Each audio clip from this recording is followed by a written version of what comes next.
Quedarse atrapado mirando televisión por las noches es algo aparentemente cada vez más común. La razón de esta tendencia es el fenómeno de los realities. Hay expertos que dicen que esto se explicaría por algunas de las situaciones que ocurren, particularmente en este tipo de programas, y que tienen alguna relación con la experiencia de personas comunes y corrientes. Queremos conversar de este tema. Nos acompaña en el estudio Solange Anuch. Ella es psicóloga de la Clínica Alemana. Solange, gracias por venir. ¿Cómo está? ¿Qué tal? Buenos días. ¿Qué tiene, Solange, qué tienen estos tipos de programas como los realities que logran captar la atención del televidente? Yo he visto hasta hombres que normalmente no son muy buenos para ver este tipo de programas que enganchan con este tipo de historias. ¿Por qué? ¿Hay alguna idea de eso?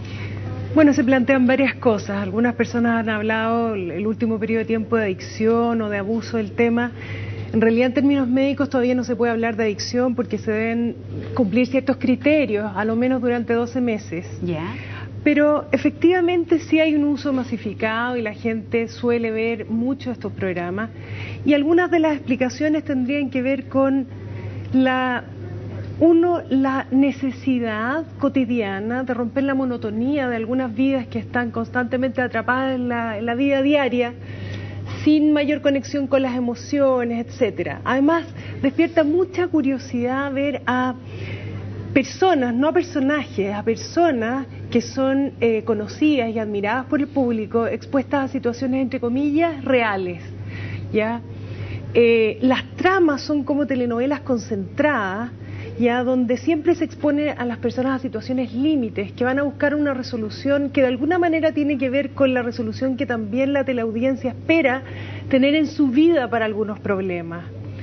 Otro tema que es bien interesante, aun cuando pueda tener un carácter discutible de bueno o malo, es el hecho de que prácticamente toda la trama está atravesada por la competencia por el poder, la competencia por el atractivo físico, la competencia por la pareja sexual, la competencia de alguna manera que nos expone un poco a un aspecto bastante instintivo, ya, de la lucha por el poder, por el éxito y por ganar a corto plazo.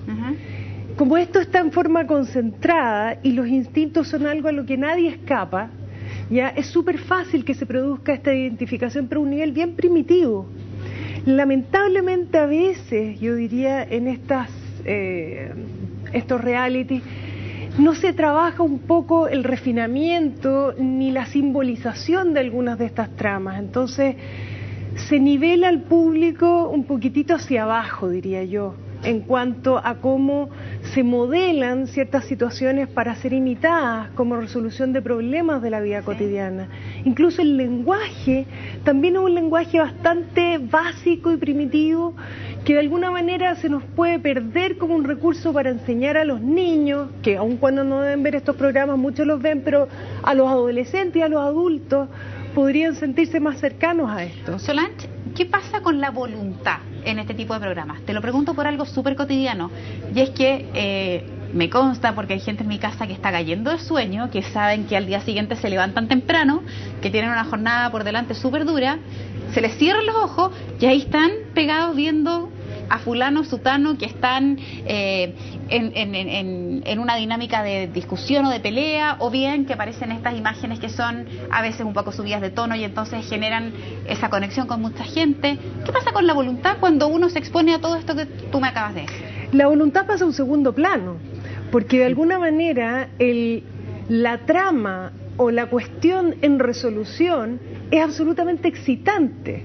Entonces las personas están a la expectativa de ver cómo estas figuras, entre comillas, súper idealizadas, van a resolver esto, porque parte de lo que ellos hagan tienen que ver con la resolución interna que ellos van a experimentar. Es como una gratificación personal también. Hay un nivel de identificación muy profunda con la dinámica que se va dando allí. Es difícil renunciar a no ver cómo se resuelve en el otro, porque de alguna manera se resuelve en mí también. Perfecto. ¿Y qué pasa a grandes rasgos, Solange, con un fenómeno, quizá esto ya hablándolo desde un punto de vista más holístico, que hoy día aparentemente el público, la ciudadanía, está esperando a una televisión aparentemente mucho más humanizada, que quiere decir probablemente que lo que a mí ya me entretiene no es necesariamente esta ficción, sino que por el contrario a ver una vida real que también es parte de la mía. ¿A qué obedece ese fenómeno que el ser humano ya probablemente no hará 20 años atrás? Al menos esperaba como una cosa distante, lejana, conocer otra realidad. Da la impresión que hoy día los programas más exitosos es lo contrario, es aquello que tiene que ver con situaciones cotidianas que uno como ciudadano también vive. ¿Por qué? Porque de alguna manera toda la realidad está más cercana a nosotros. Los medios de comunicación nos han acercado enormemente a conocer lo que hoy día ocurre en el mundo y nos sentimos parte de un mundo en movimiento y de alguna manera exigimos y demandamos que nos pongan a nosotros en movimiento a través de lo que nosotros observamos que otros hacen. ¿Ya? No son ya tramas absolutamente inalcanzables, absolutamente fantasiosas, porque nosotros somos parte de un mundo real en que todos los medios nos acercan a lo real. Ahora yo creo que hay que tener ojo, porque igual los realities tienen bastante de realización, por decírtelo de una manera. Lo único real de un reality, porque es una ficción, es que no hay personajes, entre comillas, yo no lo sé cómo lo manejan desde dentro, no es mi área experta, pero... O sea, nadie personifica a otro, exacto, sino que a sí mismo... hay personas. Okay. Y se supone que son personas conocidas que tienen determinadas características, actores, cantantes o gente deportistas, etcétera, que reúnen ciertas características súper deseables y son súper admirados. Entonces, ver cómo ellos enfrentan situaciones en realidad artificiales, pero que se supone que el público a cotidiano los tiene que enfrentar, son un modelo a imitar. Y es interesante porque de alguna manera las personas los van a imitar o se van a consolar al sentir que todos vivimos algo de la tragedia humana, ¿no?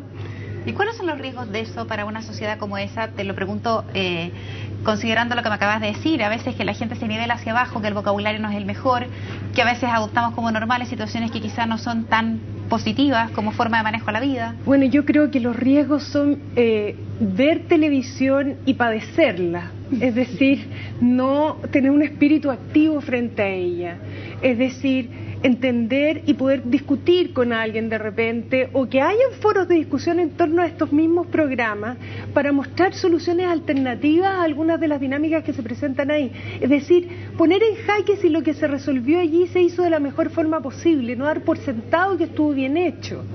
¿Ya? Y por otro lado, yo creo que se podrían presentar dinámicas igual de reales, pero que tengan un aporte social. ¿Ya? O sea, de alguna manera que sean cercanas, pero que no todas tengan que ver con la competencia en torno al encuentro sexual, que está muy marcado.